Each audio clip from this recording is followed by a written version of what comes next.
Okay, you ready? As I'll ever be. Welcome to Palette Talk. Excited to be here.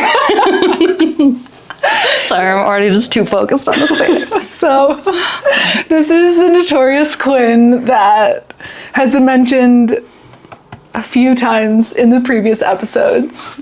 Honored. And I thought it would be fun this episode to take a little walk down memory lane and kind of give a recap of Quinn and I's friendship from when we first moved out here.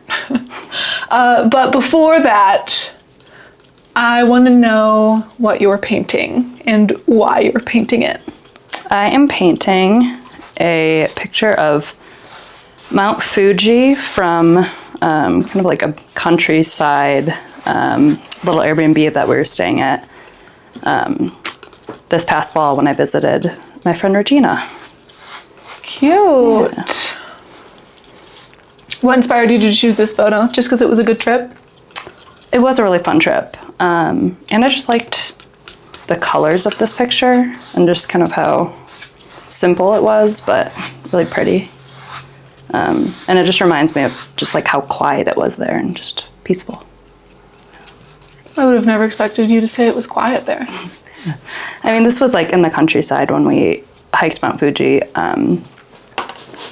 So it was like a very big contrast from being in Tokyo a couple days before. And so it was like just so quiet, and it was a very just cool experience to get both of those, like really busy city and right into like a really quiet countryside. Yeah. I guess when I think of Japan, I don't know it well enough to know, like the geography of the whole place. It was a lot more like lush than I thought. I just was anticipating like the city and architecture and lights and colors and there's that, but I just wasn't anticipating like the nature and like natural parts of it and how lush and really pretty it was as a country. I guess it's kind of close to the Polynesian islands. It's like a giant Polynesian island. Yeah, just an island. I love islands. Yeah, you do love islands. I know. Island time was meant for me, honestly. Meant to live on a beach. Oh yeah, I think humans were meant to be near water. Someone asked me the other day if you would rather live by the mountains or live by the beach. And I actually said live by the mountains. You did? Yeah. Yeah. I like to like vacation by the beach, but I think I'd rather live by the mountains.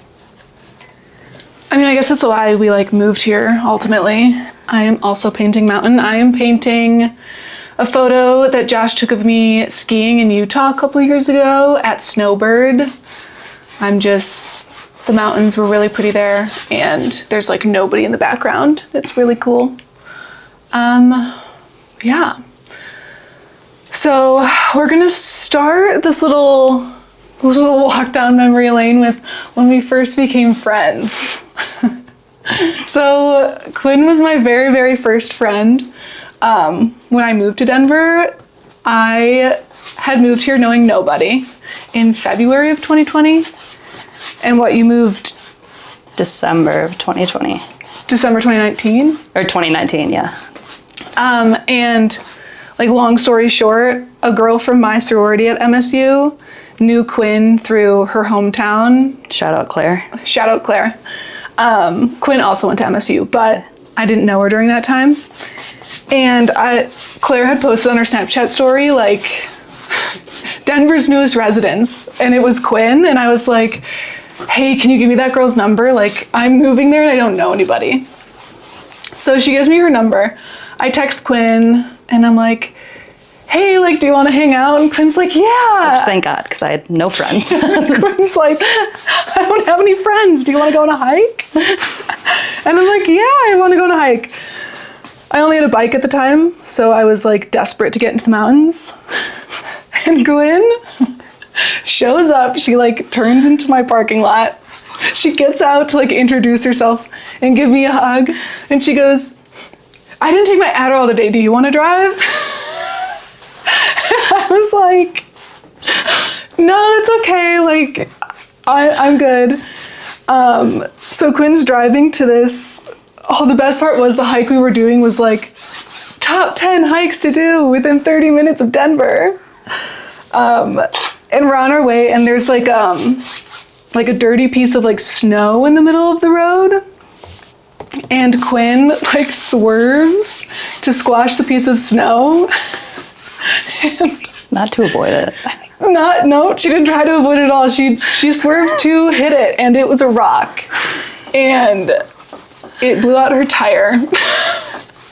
And so we're on the side of the road, like trying to change a tire. Thankfully, Like at the side of a windy mountain road. yeah, it was like not a chill road. It was like, and it was snowy during that time because it was what, February? Yeah. And thankfully, like a park ranger was like passing us, so he got out to help. I don't know if you remember this part, but we were like sitting there watching him change the tire, and Quinn goes, "Oh man, like this has been happening to me like a lot recently. I drove my car into a ditch last week," and I was like, "You what?" She's like, "Yeah, like the driveway that I was driving on just." I didn't see the edge of it, and I just kind of like fell into the ditch. I was like, okay. Yeah, that was bad. Had a lot of car situations. Quinn has had a lot of car situations. Did I tell you I got rear-ended this week? No, you My car's did not even, not. I got a new car because I came back from Christmas and my car was totaled from being parked. And my new car I haven't even got registered yet. I got rear-ended literally this week. Crazy drivers in Denver, Yeah, every time I'm on 6, me included. I'm waiting for the day to get cut off. Let the record show, though, I have never caused an accident or been in an accident. I've been rear-ended twice and totaled, but I've never caused an accident that I know of. I'll give you that. Not only are you a little klutzy, but you also just happen to be in the wrong place at the wrong time a lot. Yeah, so we didn't have friends for like a solid year. Back to that. Back to the story. So the second phase of our friendship is like, we didn't like have friends. I moved here February of 2020. So this story happened February of 2020. March of 2020, obviously, the world shut down. And we were basically each other's only friend. Yeah, thankfully that tire popping story couldn't scare me off because neither of us I had had no any other other friends. And Quinn was an angel and would let me borrow her car to take on hikes. And we didn't make friends for like a whole year. And we both were going through like crazy roommate situations, which we won't get into, but I've never actually talked to you about this. What made you like stay in Denver instead of just doing the easy thing and like moving home? I never even considered moving home. Really? No, I mean, I like would go home a lot and just like stay at home for a week or whatever because we could work from home, but I don't know, that never was really an option, like in my mind. I was just like, I live out here now. Like, I mean, it got bad at points, but like, I just never even considered moving home. I was just kind of like, well, it's gotta get better. Like, I gotta make it better. Wow, that's admirable, I think honestly. meeting friends and you guys, like that just was a huge piece of it. Yeah, I mean, when you think back to that time, like, what do you think was the biggest driver behind, like, making friends? Or, like, behind pushing yourself out of your comfort zone to make friends? I mean, literally not having like other, like not having options. Like, you can't just not have friends. I mean, no, like, I also just kind of like naive at the time. I was just like, I didn't put a ton of thought into moving to Denver. I just kind of got a job and moved. I don't remember like putting a ton of thought into it. But like, I feel like that phase of life and just kind of being younger in general, you're just always doing things that are like, your comfort zone's so much bigger because you're just out of necessity. You're always doing things, you know, you go away to college and go on trips and just say yes to things and move places and you know, you don't know anyone. So I think your realm of what's in your comfort zone is a lot bigger. And you just got to kind of put yourself in those situations and live in that zone that's not your comfort zone for a while. Yeah. That's so true. Well, I'm happy you see the world that way. I do too, but I feel like it's very common for people to want to, like, crawl back home to their comfort zone, you know? Like, it would have been so easy for either of us to just be like, it's too hard out here, you know? Yeah. But it was like, I guess it was a whirlwind. Yeah, I think it was just all happening, and it was just like, Yeah, whatever. yeah, just gotta figure it out. And then, like, eventually, like, I'm so thankful I had you from the start, and, like, Brock, and it was kind of just like, we're in it together, we'll figure it out, you know? Yeah, it was so crazy. I feel like as quiet as the world was, our lives were just so chaotic. Yeah, but that's what I mean. Like, we just didn't really know anything different. We were just like I think back now and I'm like, oh my God, I don't know how we were doing it, but, you know, we were just so in it that we were like, didn't think that there was a easy way out, quote unquote. It was just kind of like, we're just gonna get through it. Yeah, I guess that's true. I haven't really thought of it that way. Like, because we didn't know any different, we were just along for the ride. Yeah, I mean, like, it was hard going to college as a freshman too. I remember that being like a change, but, you know, you just know that it's gonna get better over time, and I think it's good to just put yourself out of your comfort zone. Yeah, that's so true. Okay. So eventually we made friends. It honestly took us a while. It was like what, we met in February 2020, and I would say like February of 2021 is really when, like, our friend group kind of, like, It made for a lot of good stories. There were a lot of random nights, and we were all, like, around each other, but we didn't really, like, become a friend group until March 2021, which we won't get into either. But essentially when the vaccines came out, we were like, literally, give us all of them. We want to go to the bars. We want to drink and have fun. And I feel like our friend group kind of puts, like, rose-colored glasses back on that time a lot. Like, It was a shit show. it was such a shit show. What do you miss the most about that time? Or just being in a deep party phase in general? And what do you miss the least? I'm just so reckless, just so dumb in general. I feel like we regressed, just like maturity-wise, just so much at that time. I guess I miss just like how, oh my gosh. Everything was chaotic, but we were just kind of along for the ride. Like, there was just kind of a carefree energy about it. I don't so miss easy. being so mentally unstable and just like partying every night and everything that came along with that. But, you know. We should have brought our journal entries from that time. we would have like through. 10-person sleepovers on a Wednesday. It was so stupid. But it was also just like the world was crazy at that time, so. It was just so easy for one of us to convince the rest of us to do something stupid. Not mad about party phase being over. But I'm like, we could bring it back. It is that time of year. Yeah, but it is spring. So. How's yours coming? Mine is coming out completely different. Which is not a bad thing, I guess. I don't love it, but I'm trying not to take it so seriously. Okay, so after our party phase, well, and let's not forget, you met your boyfriend, the love of your life. I did meet the love of my life through the during party phase. this time. What was it like starting a relationship while in a just absolute party phase with your best friends? Horrible. Actually, no, it wasn't horrible.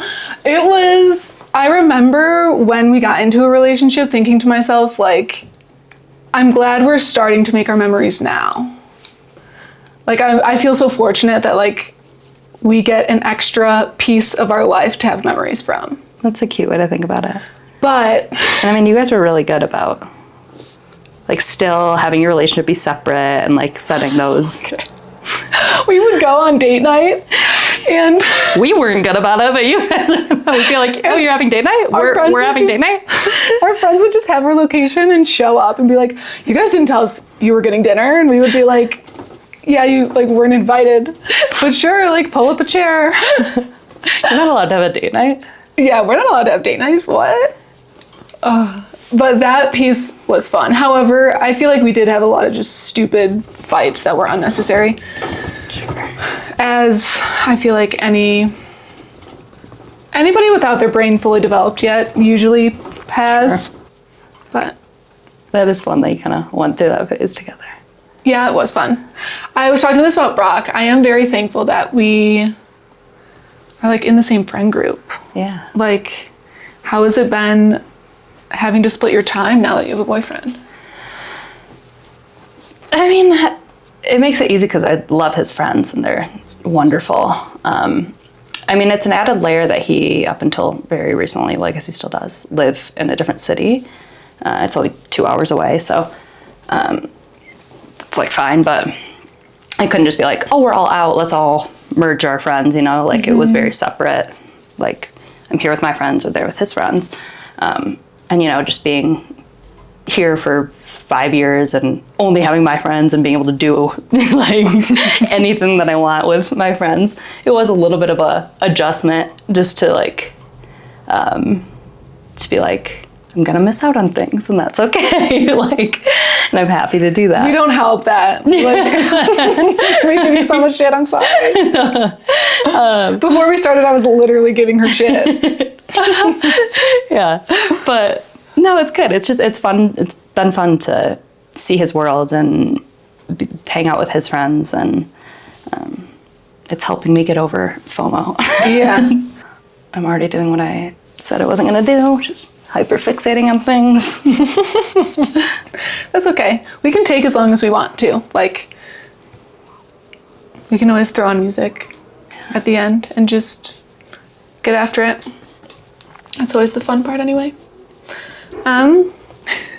Okay, so after our party phase is dying down, by no means is it over, but I moved in with Quinn and Haley, and this was the first time I got to see Quinn's ADD in real life, living with you.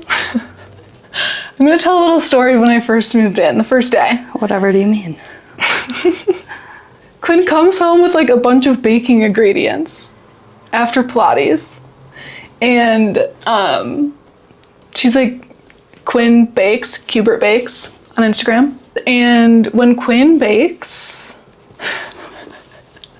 there is batter on the ceiling, there's batter in the refrigerator, there's batter on her face, there's batter on the doorsteps up to the front door, in the living room, everywhere.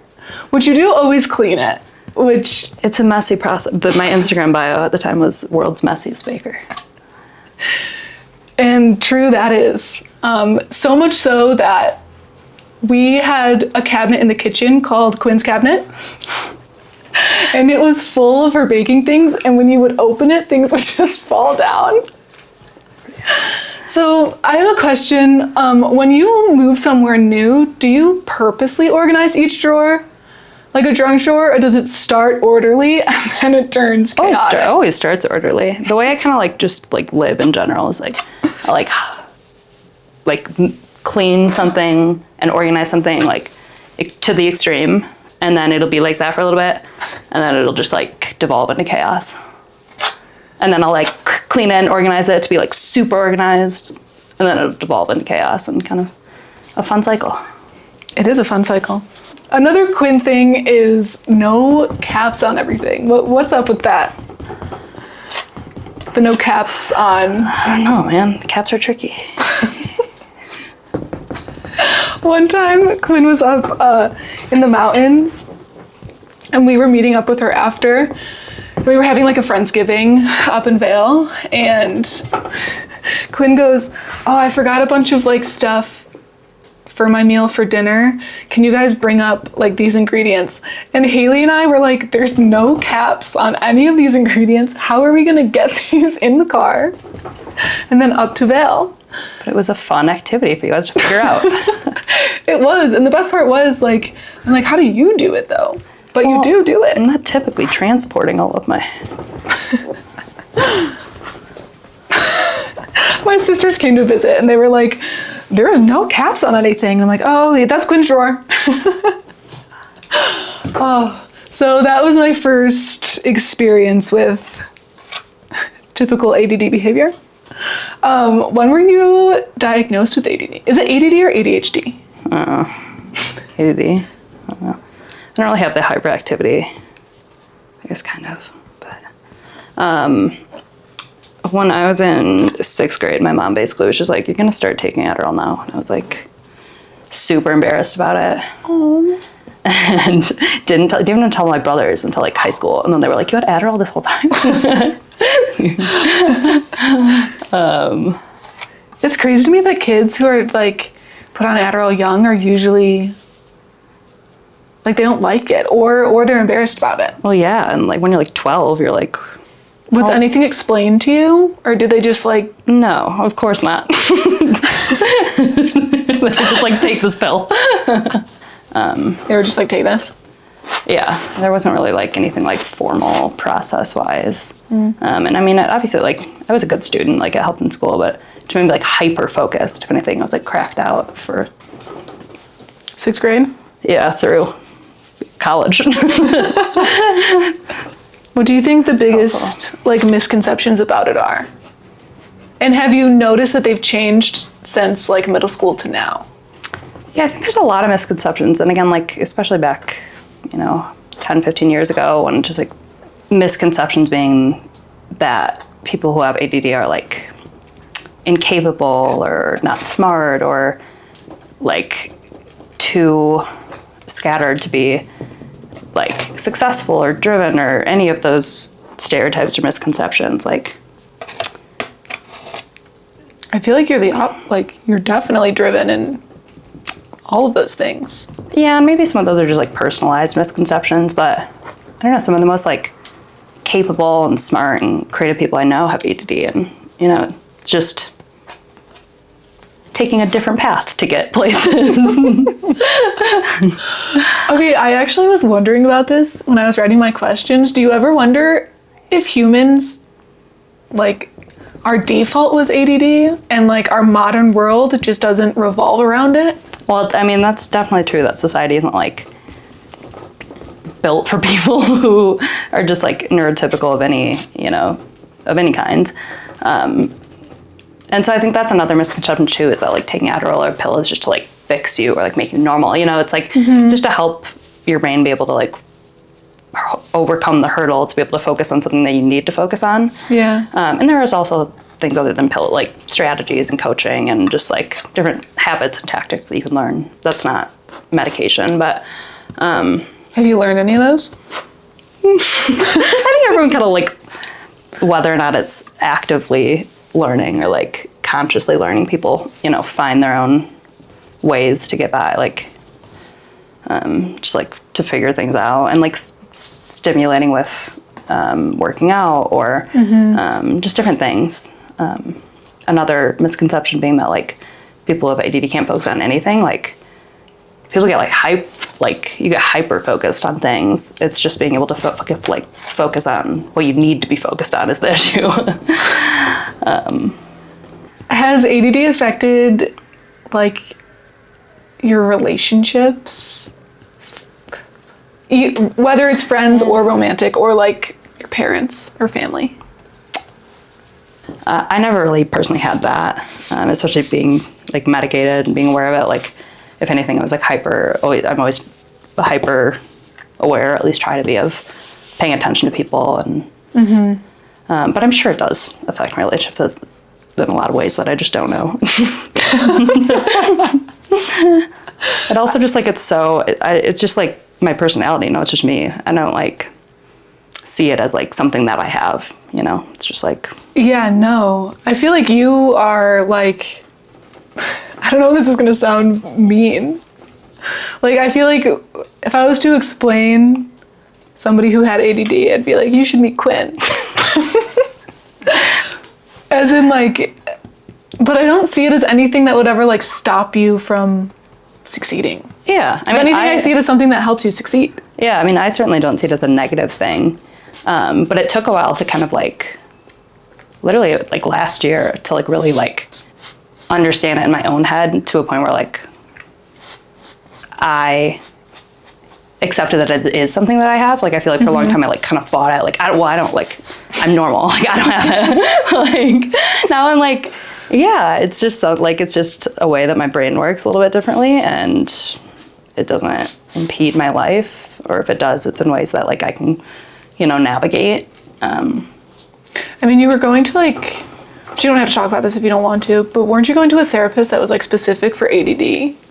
Yeah. And I kind of just started it just to get some like tactics and coaching strategies, and it was a lot more like emotional than I thought it would be. It was a lot more like worked again to like accept it as something that I have, and that it's not a bad thing, and it's and it helps a lot. And my therapist had ADD, so just even like talking, like the education part of it, like again, I never really was told anything about it or how it affects me or anything.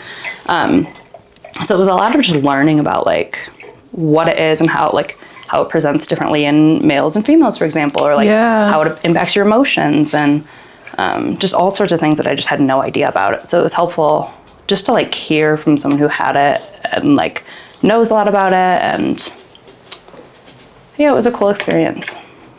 That is cool. I didn't realize it was such a recent like acceptance for you.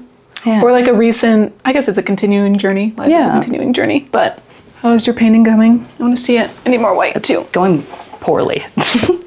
How's yours going? Same. But that's okay. Now, I wouldn't say poorly, but it's a lot more colorful than I wanted it to be. So I was wondering this because recently Quinn has like laid off the drinking. Like, I feel like you haven't really drinking since like kind of the beginning of the year. Yeah, I did dry January, and then it kind of was just a really nice reset and just kept it going. That's so tragic. I mean, kidding. It's not. I'm proud of you. I mean, it's a surprise to me too. To be honest, I really liked drinking, but it's been really good. It's just like a different chapter. Yeah. It's a better. It is good to be more intentional about it. I feel like everybody's kind of been on that trend lately. I don't know if it's our age or if it's like just all of social media as a whole. I mean, it's interesting. It's kind of like trending that way, like younger generations. Yeah. I mean, it was just such a part of the culture of our like college, and yeah. I think it's just nice to like stop every once in a while and just kind of like for anything like question like, am I doing this just because I've always done it, or like because I want to be doing this? Like, does that add value to my life? Yeah. I just wonder about other countries. I'm like, are other countries like, because I feel like in England they're getting fucked up over there. I don't know. I feel like everybody's got their pub and they're chilling. That's true. It's interesting, the cultural differences. Yeah, it is. Like Russia. Yeah, yeah. Would you ever go to Russia? Sure. I'd go anywhere. Yeah, me too. I think it's really fun to go somewhere when you know someone. Like, I think it makes a huge difference. I mean, who you're traveling with, for sure. But just like knowing someone where you're going to like show you around and like just be kind of a tour guide.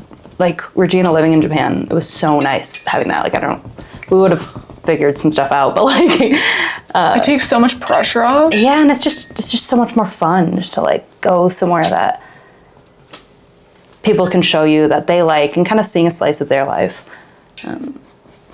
I think we're so fortunate with our age too, or our generation, that like it's so normal for people to move away and go cool places. Yeah.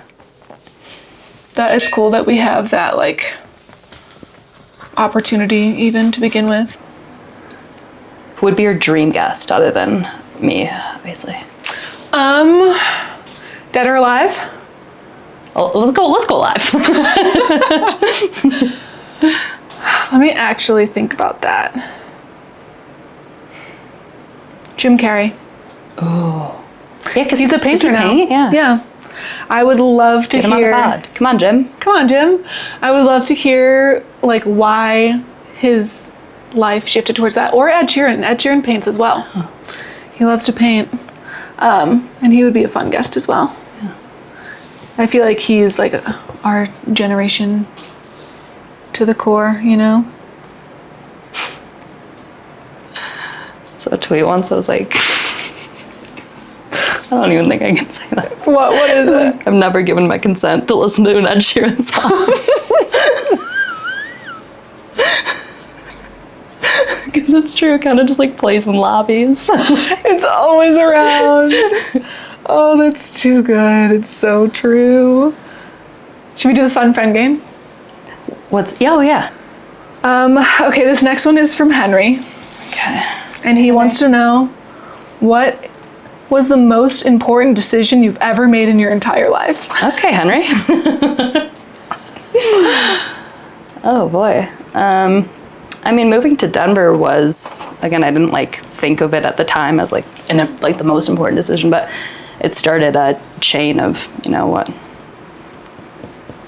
a lot of things that have made my life what it is. So, but you could say that about a lot of things, you know, you could say that about the college that you picked, or Yeah.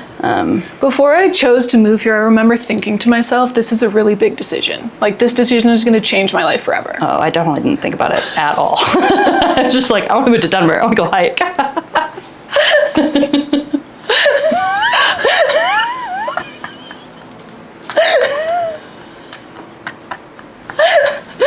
I remember my best friend's mom going, who do you know in Denver? And I was like, nobody. And she goes, you don't know a single person? And I was like, holy shit, no, I don't.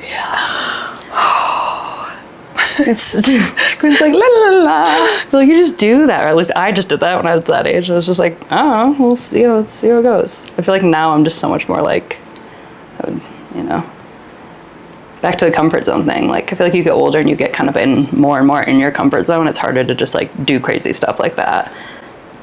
Yeah, I actually have that as a question. What do you do now to put yourself out of your comfort zone? I mean, that's a good question. I feel like I probably should more, but I try to do things that are out of my comfort zone more. I think like signing up for things with people you don't know, like signing up for like classes, or like even just like going on trips with people you don't normally like hang out with that much, or just doing activities that are out of your comfort zone. Like, It doesn't have to be social either, like Yeah. physically, academically, like learning stuff. yeah, You're training for a half marathon right now. How's it going? yeah. I mean, I think the first time I did like got into kind of like races, that was really outside of my comfort zone, and that was really fun. Also really not fun at times, but I feel like everyone gets to like a certain age and is like, I gotta run, it's that time, I gotta run a half marathon. It's half marathon time. Okay, this next one is from Haley. Haley wants to know what it's like living with Haley. It's the best thing I could ever hope for or imagine. She's the best roommate I could ever and will ever and could ever hope to have, and I cherish her every day. We don't deserve her. No, she's incredible. Haley's a social work major, and she is our in-house therapist Yeah. a lot of times, and Free therapy, she really baby. is just, she's too good for us all. Okay, she also wants to know if you would ever go brunette. I have before, in a very rash decision. In high school, I just box dyed it like dark brown. No way. And yeah, I've been kind of considering lately doing like a light brown, or maybe I'll a blonde. a blonde, you know, That'll look good on you. or maybe I'll just go full brunette again. That'll be my quarter life crisis. I think you should. Did you have a quarter life crisis, would you say? I mean, there's still time. I mean, I think so. I remember thinking to myself, I'm having a quarter life crisis. Not the I'm spiraling. I'm spiraling. I'm spiraling. We won't get into the details, but sometimes when I'm going through a hard time, I really want to just get absolutely hammered and paint. You spiral in a weirdly like responsible, mature way. Like, You're like schedule a time to spiral. You're like, okay, tonight at 4, I think I'm due for a spiral, so I'm gonna set up my spiral space and really lean into it. It's so true. I really appreciate the way that your dedication to spiraling. Yeah, I like get all my painting supplies ready. Yeah. I'm like, all right, let's do it. Yeah, I think it's healthy. It is. It's good. Designated spiral time. Yeah, DST. DST. Josh wants to know, what do you miss the most about waking up with a life-size cutout of Jeff Probst in your bedroom every morning? Everything. I miss everything about that. So we had a Survivor League, a fantasy Survivor League, and I lost. And the punishment was having a life-size cutout of Jeff, Daddy Jeff, in the loser's room for, I think it was like a full... Till the next season. Yeah, a long time. And, I grew to really care for him. Those are all my questions. Wow. I know. We can keep chit-chatting. Okay. What do you want to talk about? I don't know. What do you want to talk about? We should do the charity first in case this dies, though. Okay.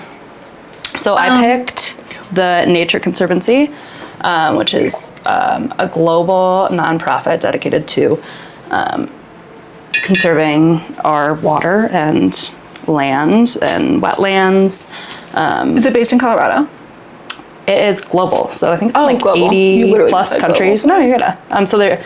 So it's global and it's really big, so it has a lot of influence, but it's all based in grassroots local efforts. So like there's branches everywhere. And it's just a good organization. Like it's very transparent with its efforts and its money.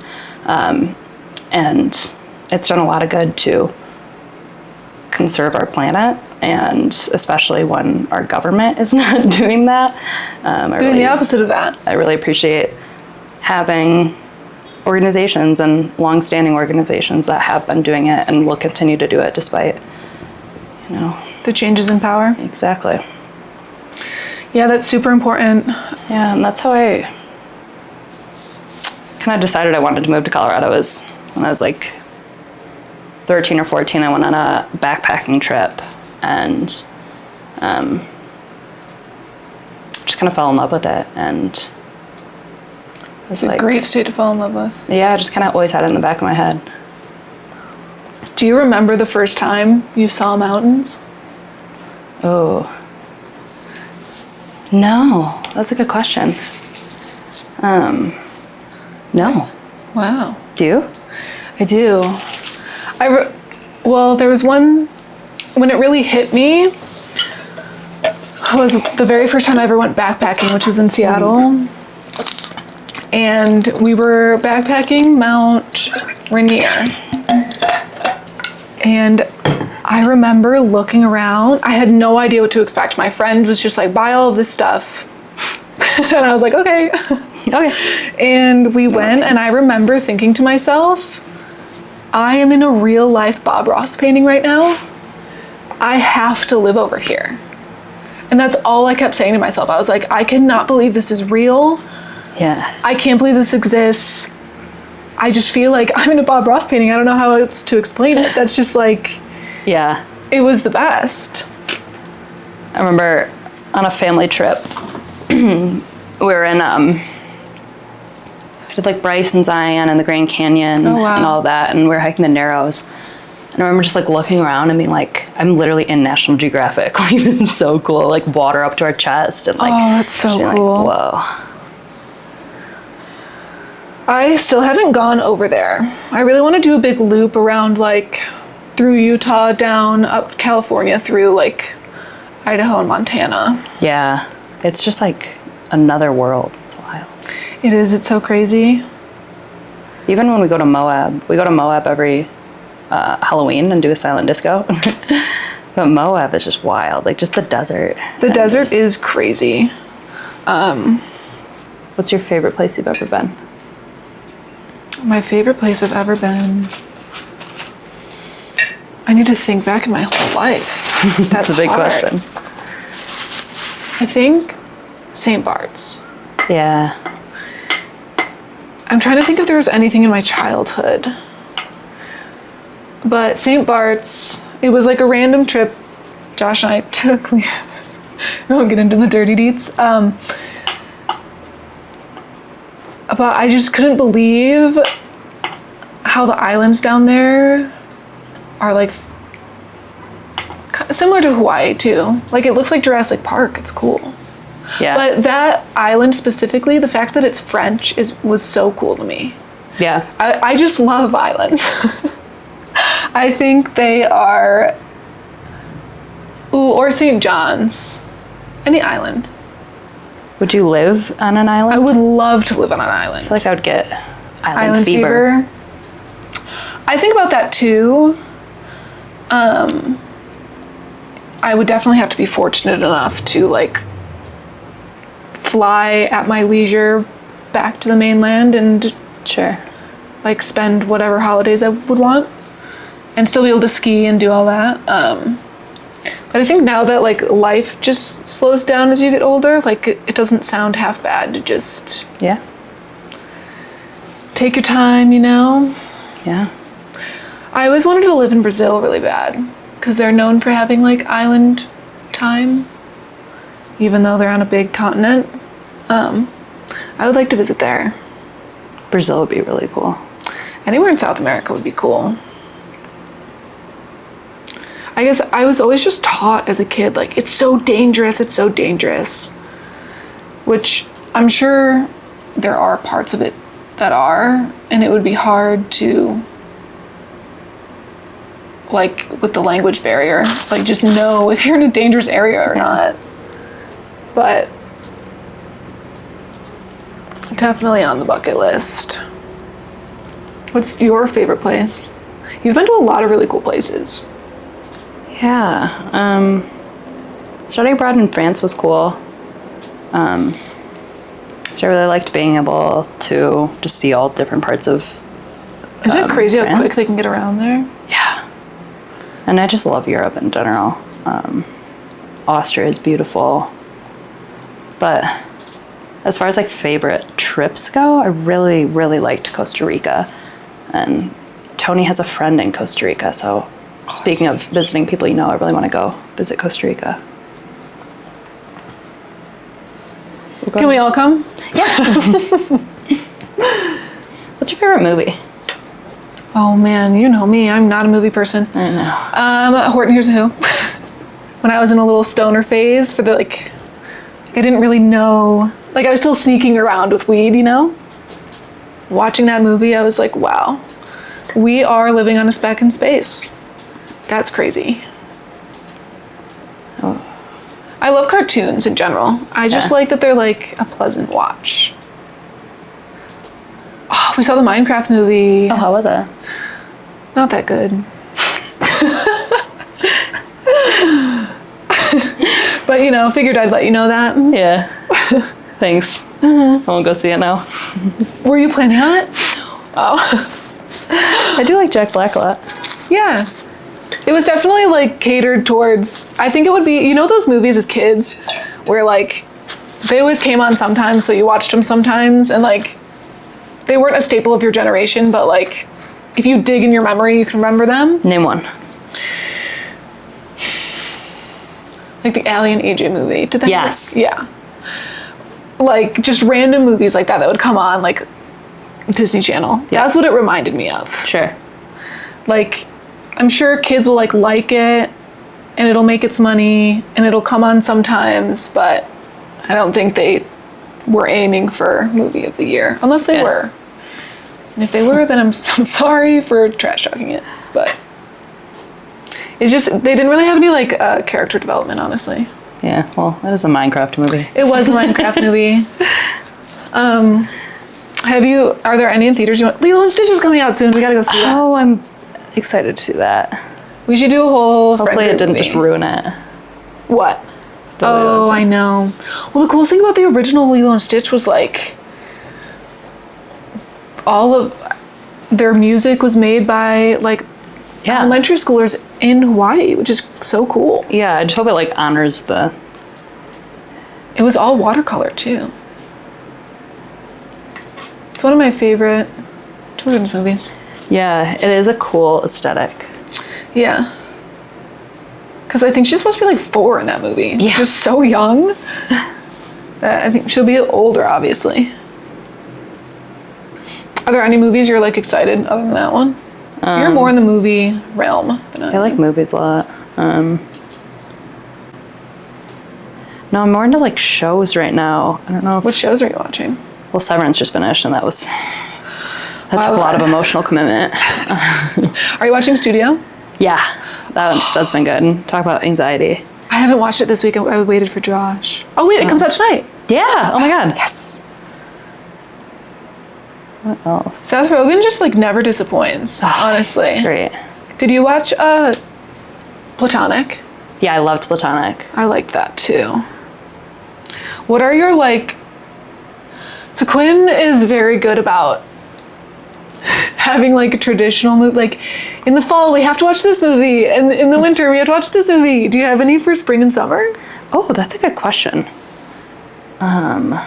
I mean, Aquamarine is always a classic. That was my favorite movie for like 10 years. Was it? So that's a fun summer movie. We should watch it. We should have a girls' night and watch it. Oh my god, that would be great. That would be great. A good spring movie. Why am I only thinking of kids' movies now? I don't know. Because that's all we've been talking about. Yeah. Do you want to listen to music? Yeah. Right. Okay, hello. The audio did not pick up when we recorded the reveals, so first voiceover of the season. Here we go. As you heard in the episode, Quinn chose the Nature Conservancy as her charity. Oh, look at that. Stunning. Ta-da! Gorgeous. Belongs in your living room now. Both paintings are listed on my website, palettetalk.com. More information in my bios. And yeah, proceeds of Quinn's charity go to Nature Conservancy. Mwah! Thank you for listening.